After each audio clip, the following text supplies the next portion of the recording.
During my childhood, my family was like a drop of water in a vast river, never remaining in one location for long. We settled in Rhode Island when I was 8, and there we remained until I went to college in Colorado Springs. Most of my memories are rooted in Rhode Island, but there are fragments in the attic of my brain which belong to various homes we lived in and when I was really much younger. Most of these memories are unclear and pointless, chasing after another boy in a backyard of a house in North Carolina, trying to build a raft to float on a creek behind an apartment we rented in Pennsylvania, and so on.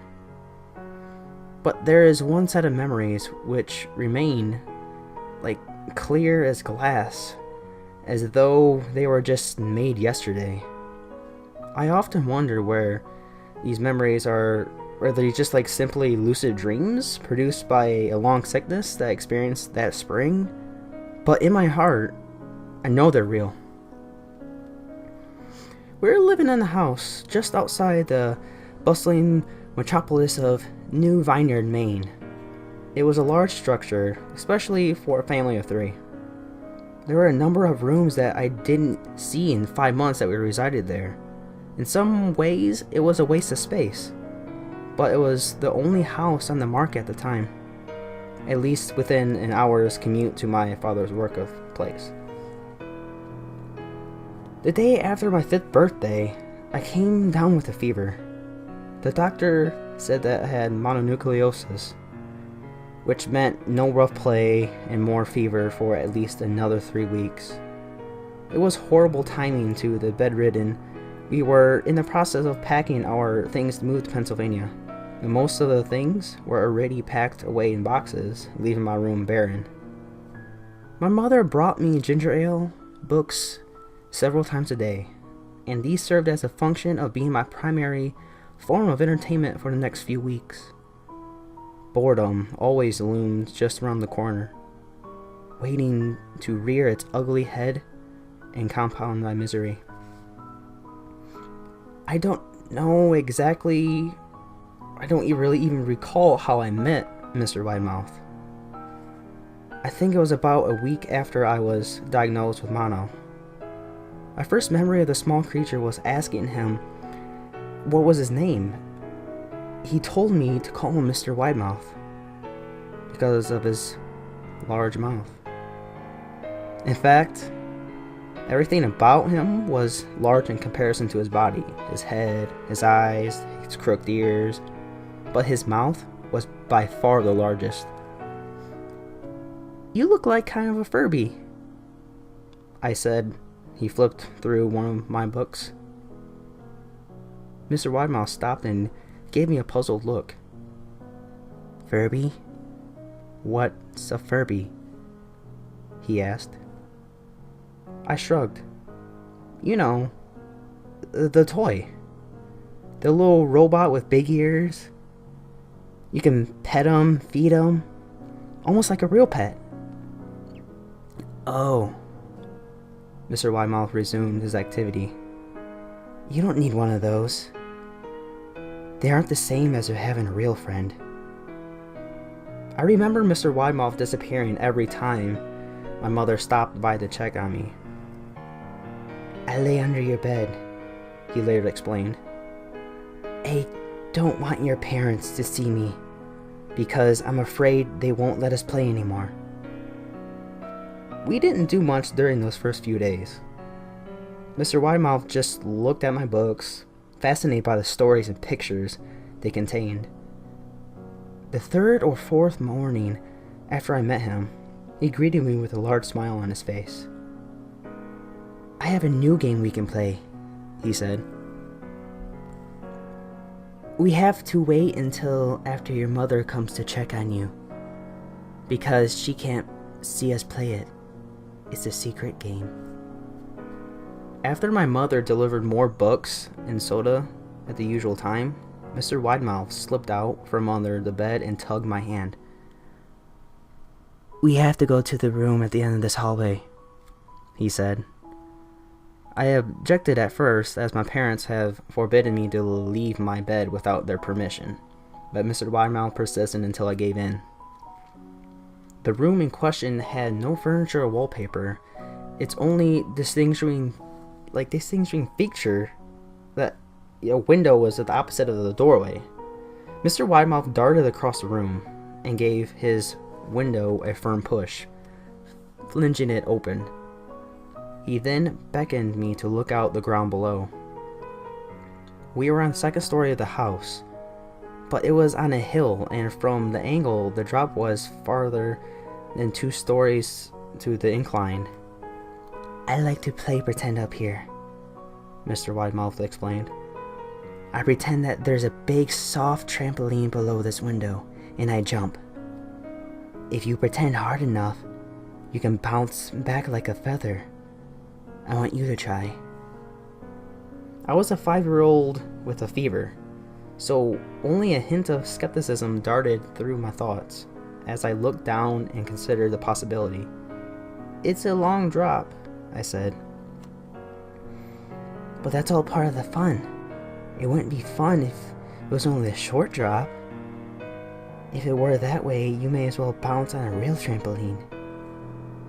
I toyed with the idea of picturing myself falling through air only to bounce back to the window on something unseen by human eyes, but the realist in me prevailed. "Maybe some other time," I said. "I don't know if I have enough imagination. I could get hurt." Mr. Widemouth's face contorted to a snarl, but only for a moment. Anger gave way to disappointment. "If you say so," he said. He spent the rest of the day under my bed, quiet as a mouse. The following morning, Mr. Widemouth arrived holding a small box. "I want to teach you how to juggle," he said. "Here are some things that you can practice before I start giving you lessons." I looked at the box. It was full of knives. "My parents will kill me!" I shouted, horrified that Mr. Widemouth had brought knives into my room, objects that my parent would never allow me to touch. "I'll be spanked for a year and be grounded." Mr. Widemouth frowned. "It's fun to juggle with these. I want you to try it." I pushed away the box. "I can't. I'll get into trouble. Knives are just safe to throw in the air." Mr. Widemouth's frown deep into a scowl. He took the knives and slid under my bed, remaining there the rest of the day. I began to wonder how often he was under me. I started having trouble sleeping after that. Mr. Widemouth often woke up at night saying he would put a real trampoline underneath the window, a big one that I couldn't see in the dark. I always declined and tried to go back to sleep, but Mr. Widemouth persisted. Sometimes he stayed by my side until early in the morning, encouraging me to jump. He wasn't fun to play with anymore. My mother came to me one morning and told me I had her permission to walk around outside. She thought the fresh air would be good for me, especially after being confined to my room for so long. Ecstatic, I put on my sneakers and trotted to the back porch, yearning for the feeling of the sun on my face. Mr. Widemouth was waiting for me. "I have something I want you to see," he said.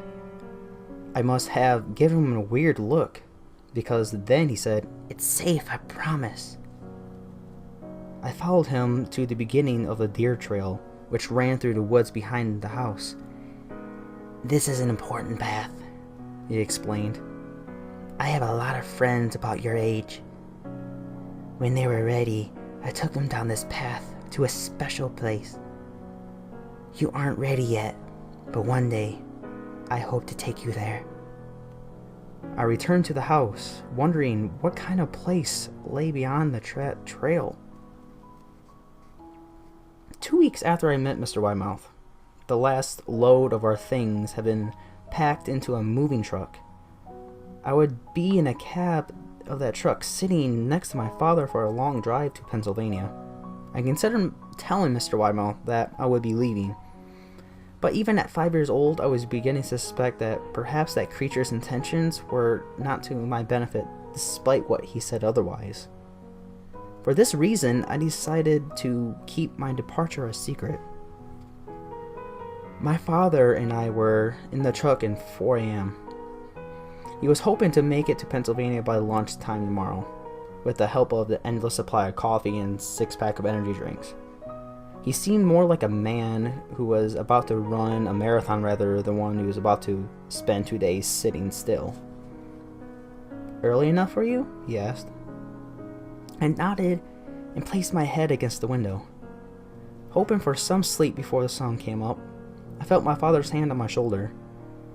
"This is the last time. This is the last move, son, I promise. I know it's hard for you, as sick as you've been. Once Daddy gets promoted, we can settle down and we can make friends." I opened my eyes as we backed out of the driveway. I saw Mr. Widemouth's silhouette in my bedroom window. He stood motionless until the truck was about to turn onto the main road. He gave a pitiful little wave goodbye, steak and knife hand. I didn't wave back. Years later, I returned to New Vineyard.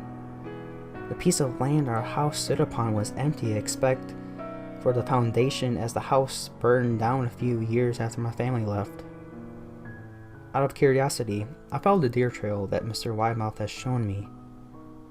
Part of me expected him to jump out behind a tree and scare me the living bejesus out of me, but I felt that Mr. Widemouth was gone.